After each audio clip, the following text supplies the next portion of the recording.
sabi nyo malala ang corruption. Anong comment nyo sa sinabi ni Baguio Mayor Magalong na corruption daw has reached up to 70% of mga project daw? Kunyari, mga project, 100 piso ang budget, 70 pesos na dinanakaw. Anong comment nyo about the extent of corruption problem in the Philippines today? Ako'y humanga at talaga namang maisog si Mayor Benjamin Magalong.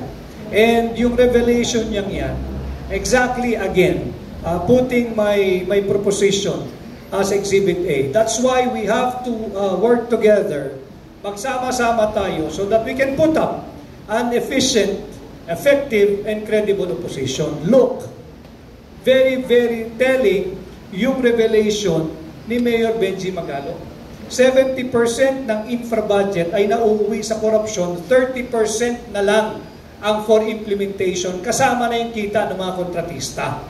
Now, napaka-importanting revelation yan. Yan ang dapat iniimbestigahan sa Senado. Yan ang dapat iniimbestigahan sa Kongreso. Subalit, wala tayong naririnig.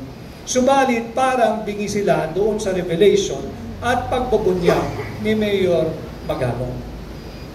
Thank you. May nagtatanong